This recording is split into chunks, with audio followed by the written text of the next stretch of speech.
when I retire, I'm going to go into the Catholic Church real estate business. I want to sell abandoned Catholic churches in the Northeast.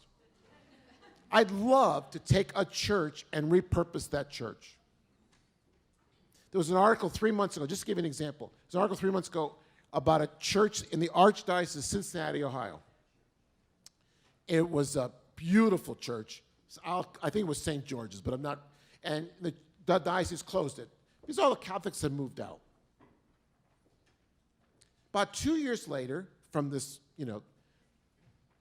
a non-denominational church, multi-site church in Ohio, bought the church for like $200,000. I'm thinking, $1,000, you got a whole church. They had never been in Cincinnati. They don't have any churches in Cincinnati, but they saw it as a missional opportunity in Cincinnati. The only comment from the Archdiocese was, we're really glad it's still going to be used as a church. And I thought, why did the non-denominational church see this as a missional opportunity, and why didn't you see it as a mission? You were already there. The people haven't gone anywhere. And just because they're not Roman Catholic, who are you going to do evangelization with? Who do you want to be missional to? 65-year-old lifelong Roman Catholics? I think not. I don't think the Archdiocese even got the message. One person saw it as an opportunity and was setting up shop in this neighborhood, really a poorer neighborhood, old neighborhood in Cincinnati, and one was abandoning it. They missed it. Like the ship came into the dock and it left and they never saw it. Sometimes I wonder.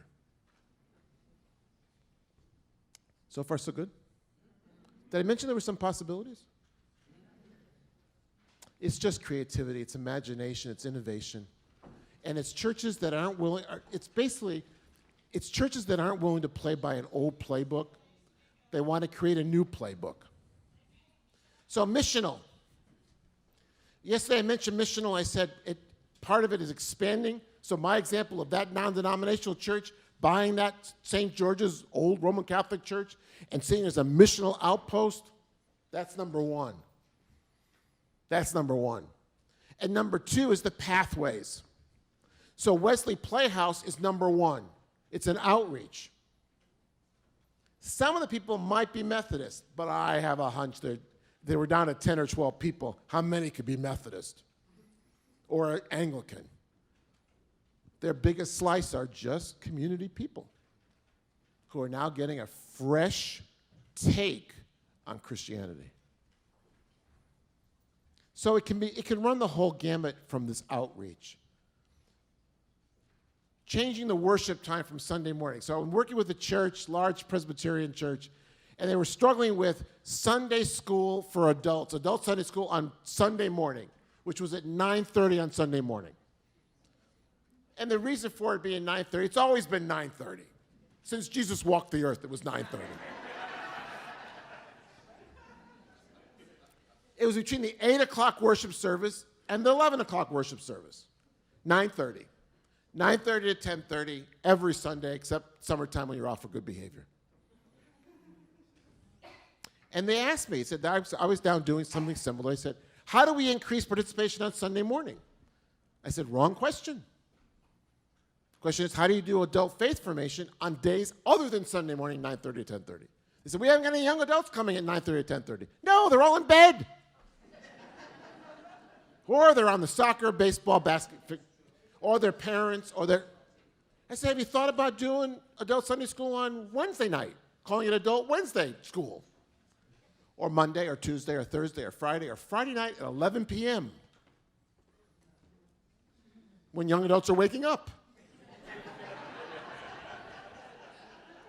If you've had a young adult, you know they make Friday night plans about 9 o'clock at night. Keep their options open.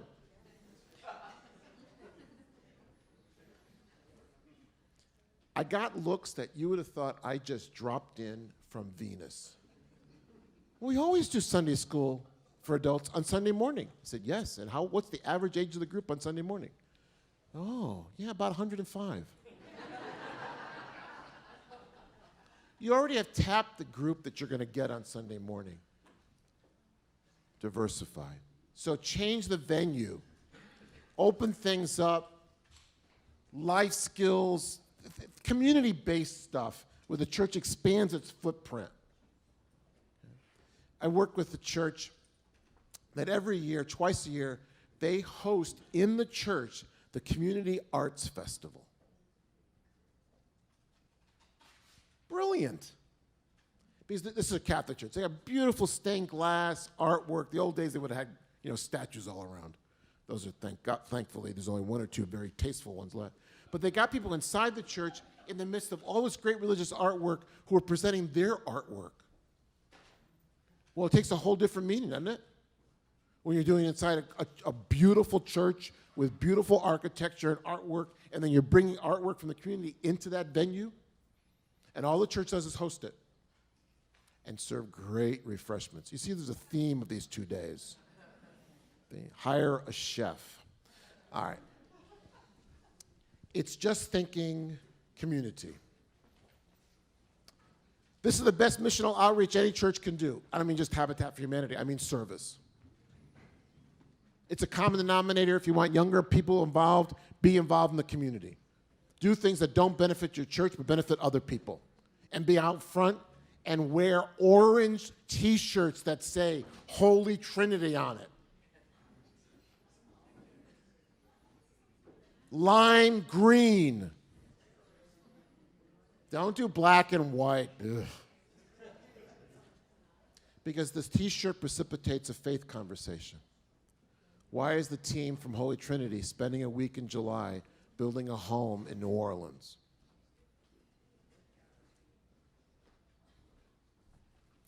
Life Tree Cafe is a third place venue. Lots of third places have popped up. I'll show you some online in a minute. This is off campus. This is Group Publishing actually produced this model. And it looks like this.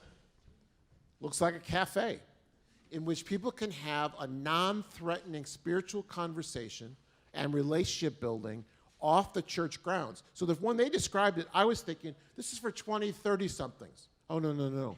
They go from 20s to their 80s.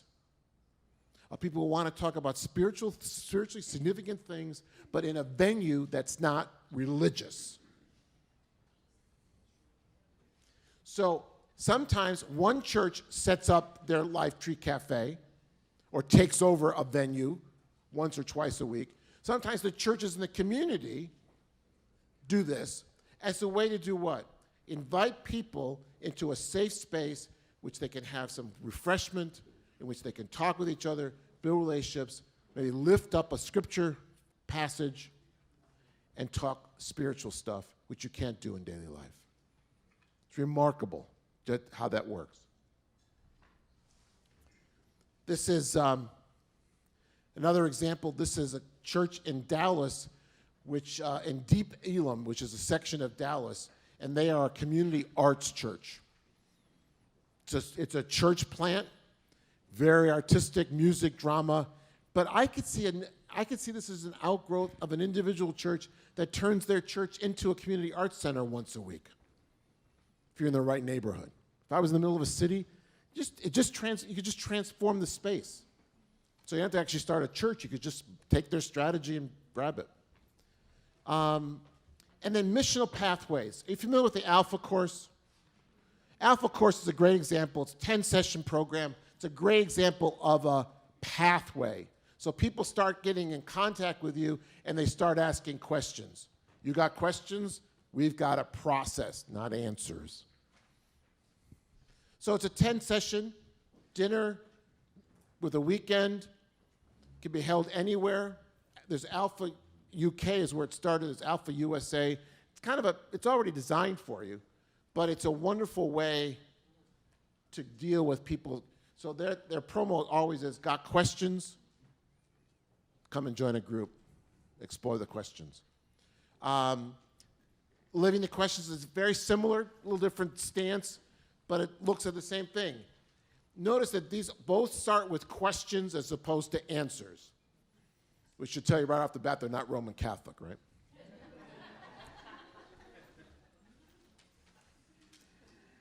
Our Lady of Soledad is a church in California, somewhere in the LA area, who went down and visited for a while Saddleback Church. Saddleback Church and Rick Warren had a problem about 15 years ago. They had about 60,000 people kind of connected to them. But of that 60,000, most were just visiting, meaning they weren't, in quotes, members. They were just coming to worship, that kind of thing. And their goal was, how do we turn people into committed followers of Christ? So they started this class process, CLASS, which stands for something that I've long forgotten. But it's a 5-component program, small group that leads people from just watching to committed followers of Christ. So it's a pathway.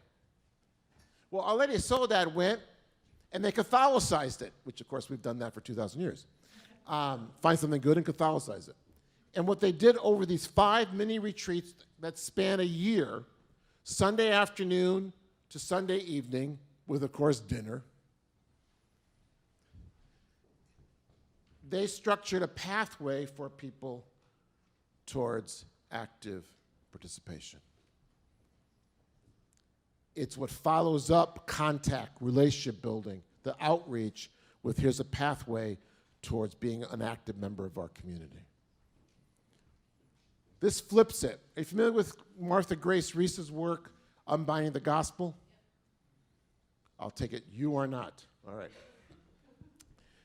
This works from your strengths. So I'm in a Lutheran church in Minneapolis, and they adopted Unbinding the Gospel. And what the pastor did was he invited 100 members of their church. Now, you could scale this down based on your size. If they would be willing to undertake a 6-week immersion, if you will, in faith formation, faith sharing, Bible study, and prayer, to prepare them in second phase. And they did this during Lent. It was perfect. 6 weeks, Lent, just fit, everything worked. And these folks were invited to bring one person to a no-obligation experience of church life for 4 weeks, which they did during the Easter season. There's all kinds of great theological significance here, which we won't explore. Spiritual discussion, prayer, community, but this person would walk with them for the 4 weeks. Try it, you might like it. Now, if you were that person, who would you invite? Your spouse, a son or a daughter, a good friend. It's all close in. You're not like going on the street corners. Hey, I need somebody to do that. No, you're going to invite somebody close by. Everyone's got somebody who is kind of an occasional or not affiliated. Their 4-week small group experience, their 4-week taste of church life. Even if you did 25 people and you did it every year, those 25 beget 25. Doesn't take you very long to start imagining growth. And the beauty of it is you're starting with the people who are most actively engaged. And you're just giving them those faith-sharing, witness kind of skills, invitational relationship skills to invite people in. About 10,000 churches have done this process. Pretty amazing.